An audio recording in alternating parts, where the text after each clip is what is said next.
अस्सलाम वालेकुम नाज़रीन इकराम, यूसुफ सिराज वीलॉग में खुश आमदीद। आज के वीलॉग में जानेंगे कि इसराइल ने इतनी जुर्रत कैसे कर डाली कि अब वो कई सरहदें पामाल करने के बावजूद बराह रास्त कतर पर हमला आवर हुआ है। ये भी जानने की कोशिश करेंगे कि आखिर अमेरिका पर इन्हिसार करने के बावजूद और पाकिस्तान से तकरीबन दुगना खर्चा दिफा पर करने के बावजूद, इतना शदीद और बड़ा और हैवी बजट रखने के बावजूद कतर की जो फ़ज़ाइया है, जो कि उसके रेडार्स थे, उस पर सारा कुछ क्यों नहीं आ सका, वो रिटेलिएट क्यों नहीं कर सका, अमेरिका ने उसकी मदद क्यों नहीं की। और सबसे अहम बात यह कि इतने शदीद हमले के बावजूद जो हदफ था इसराइल का वो क्यों पूरा नहीं हो सका। जांबाजों को अल्लाह तबारक व तआला ने करिश्माती तौर पर कैसे महफूज रखा है, और ये भी हम कोशिश करेंगे जानने की कि इसके बाद का सिनेरियो उम्मत मुसलमा का और अरबों का क्या होगा।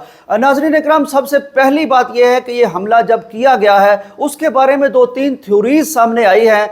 एक तो ये कि बिल्कुल अमेरिका को पता था, अमेरिका ने बिल्कुल कतर को नहीं बताया, चुनाचे कतरी आज पाकिस्तान से दुगना बजट रखने के बावजूद उनके रेडार्स या तो हैक कर लिए गए या जैम कर दिए गए, और बिल्कुल मौका पर अमेरिका उसके किसी काम नहीं आ सका। इसका वहाँ शदीद गुस्सा है अरबों को, और सारे अरब अब खुद को गैर महफूज समझ रहे हैं। वो समझ रहे हैं कि इसराइल तो नाकाबिले एतबार साबित हुआ ही है और हमेशा होता आया है, लेकिन अमेरिका भी अब के बिल्कुल नाकाबिले एतबार और उस पर एतमाद नहीं किया जा सकता। उसने साबित कर दिया है कि जहां इसराइल का मामला आएगा वो सारी दुनिया को ठुकरा देगा, वो सारे कानून पामाल कर देगा, वो इंसानियत को ठुकरा देगा, अखलाक को ठुकरा देगा, आलमी जो ज़वाबत हैं उनको ठुकरा देगा, इसराइल के साथ खड़ा होगा। नाज़रीन, जो चीज़ें सामने आ सकी हैं कि ये हमला कैसे हुआ है, तो इस हमले के हवाले से बताया ये गया है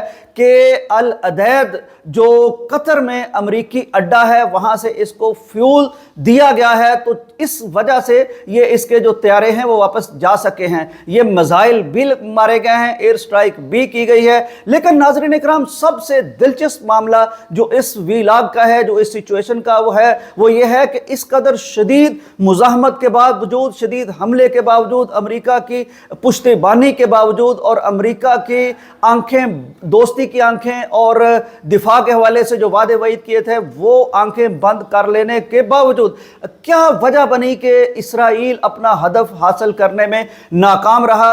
इस हवाले से अहम तरीन सूरत हाल ये सामने आई है। नाज़रीन इकराम, एक पाकिस्तानी हमारे दोस्त हैं, सहाफ़ी हैं, उन्होंने लिखा है कि वहाँ करीबी, ये जहाँ सफारतकार रहते हैं उनके करीब एक मस्जिद है, वहाँ के जो खतीब हैं, इमाम मस्जिद है, वो उनके मामूलात बताया करते हैं। वो कहते हैं कि कभी ऐसा नहीं होता कि वो नमाज से लेट हुए हों। चुनाचे ये जो हमला हुआ है असर के बाद का वक्त रखा गया था, लेकिन और इसमें जो अब सोचा जा रहा है, जो ख्याल किया जा रहा है कि मोबाइल पर उनकी जो लोकेशन थी उसको सेंसर के ज़रिए से अडॉप्ट किया गया और उसको यानी उसको ट्रैक किया गया और उसके ज़रिए से हमला किया गया। लेकिन चूंकि अल्लाह अकबर की सदा हो चुकी थी, तो ये जितने मुज़ाहमतकार थे और जो हदफ था असल इसराइल का, ये यानी अल्लाह की सदा पर लब्बैक कहते हुए अपने मोबाइल अपने दफातर में रखकर, अपनी टेबल्स पर रखकर ये अल्लाह के हुजूर नमाज अदा करने के लिए मस्जिद में जा चुके थे। ये ऐन वही लम्हा था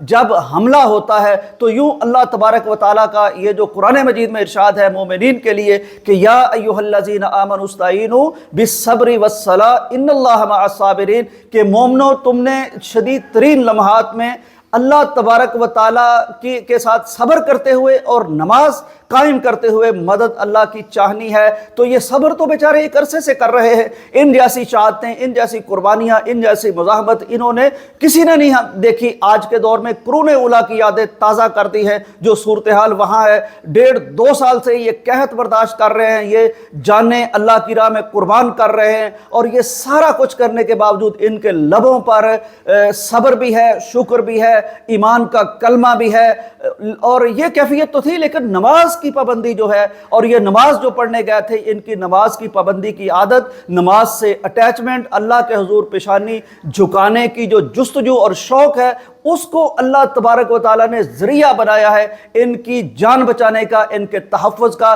चुनाचे मिलियन डॉलर लगाकर कतर ने जो एक बजट रखा था और जो एक दिफाई हिसार बनाया था, अमेरिका पर जो एतमाद और इन्हिसार किया था, वो सारा तो ज़मीन बोस होकर रह गया है। लेकिन ये जो पेशानियाँ झुकाने की एक अदा होती है, खूबसूरत अदा होती है, इसको अल्लाह तबारक व तआला ने इनके तहफ़्फ़ुज़ का ज़रिया बनाया है। नाज़रीन इकराम, अब बदलती हुई सूरत हाल में अरबों को हम कहाँ खड़ा होता हुआ देखेंगे।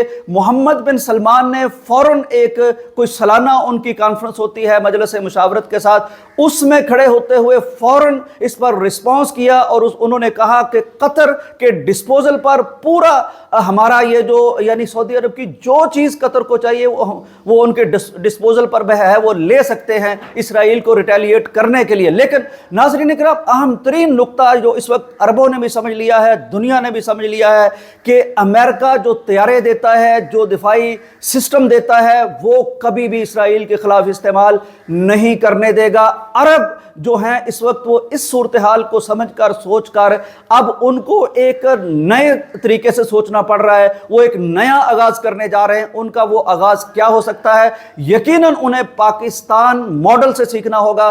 पाकिस्तान ने कभी भी कंप्लीटली अमेरिका पर इन्हिसार नहीं किया, बल्कि चाइना के साथ भी उसने अपने दिफाई रवाबत बढ़ाए हैं। आप देखिए F-16 पाकिस्तान को जब मिला था तो इसकी शराइत में शामिल है कि ये मशरकी सरहद अबूर नहीं करेगा, ये इंडिया की तरफ नहीं जाएगा। तो पाकिस्तान ने इसका तोड़ ये किया कि खुद भी इंजीनियरिंग की और पाकिस्तान ने खुद भी बेशुमार मिसाइल भी बनाए और खुद भी जहाज साजी भी की, लेकिन चाइना के साथ भी उसने अपने रवाबत कायम किए हैं। तो अब अरब यकीनन उनको आना पड़ेगा, सोचना पड़ेगा। अमेरिका एक दफ़ा फिर तारीख में अपना किरदार उसी तरह निभाता देखा गया है, बेवफाई वाला किरदार, दगाबाजी वाला किरदार, जुल्म के साथ खड़े होने वाला किरदार, ज़ाब्तों को पामाल करने वाला किरदार। चुनाचे अब अरबों को वो सरमाया जो वो लगा रहे थे दिफा के नाम पर, इन्वेस्टमेंट के नाम पर अमेरिका में, उनको अब देखना पड़ेगा कि पाकिस्तान मॉडल पर अमल करते हुए उन्हें चाइना से भी रवाबत बढ़ाने पड़ेंगे, उन्हें रूस से भी दिफाई सिस्टम लेना पड़ेगा। चुनाचे अब दुनिया में वो चीज़ समझ आएगी अरबों को भी जो पहले बहुत से लोग कह रहे थे। वो बात मैं समझता हूँ कि जो हज़ारों करोड़ों शोहदा के खून की वजह से बड़ी सारी दुनिया को समझ आ गई थी, लेकिन बहुत से लोग अब भी समझना नहीं चाहते थे। वो ख्याल ये किया जाता था कि अगर हम चुप करके बैठ जाएं, अगर मुसलमान चुप करके बैठ जाएं तो इसराइल शायद एक दफाई मुआहदा कर लेगा। अब पता चला कि वो किसी तरह के मुआहदे की पासदारी करने पर तैयार ही नहीं है और वो किसी सरहद का एहतराम करने पर तैयार ही नहीं है। वो किसी तरह के इखलाकी, कानूनी, आलमी ज़ाब्ते को मानने के लिए तैयार ही नहीं है। चुनांचे क्या इसकी अशोरटी है कि जब हम उसके साथ कोई मुआहदा कर लेते हैं और फ़लस्तीनियों को हम मजबूर करते हैं कि वो मुआहदा माने, तो कल क्या इसराइल पे एतमाद किया जा सकता है? बिल्कुल एतमाद नहीं किया जा सकता। अब एक ऐसी जगह पर खड़ी हो चुकी है उम्मत जहां उसे अपना जो जिस पैटर्न पर चल रही थी उसको तब्दील करना पड़ेगा और ये बहुत बड़ी फतह है उस मौक़िफ़ की जो मुज़ाहमत कारों ने अपनाया था और जो मुज़ाकरात कारों ने अपनाया था।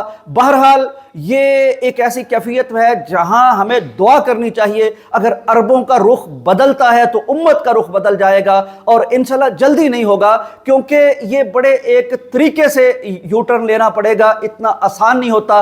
कौमों का यू टर्न लेना और रुख बदलना और बड़ी बड़ी ताकतों के साथ किए हुए मुआहदों से थोड़ी सी स्पेस लेकर कोई और मामला भी करना। लेकिन इस तरफ अब बहरहाल मेरा ये ख्याल है और बहुत से ऐसे लोग जो तबसरा नगार हैं, तजियाकार हैं, वो भी सोच रहे हैं कि अरब अगर बदलते हैं थोड़ा सा ज़ाविया निगाह, इंशाल्लाह बहुत बड़ा चेंज दुनिया में देखने को मिलेगा।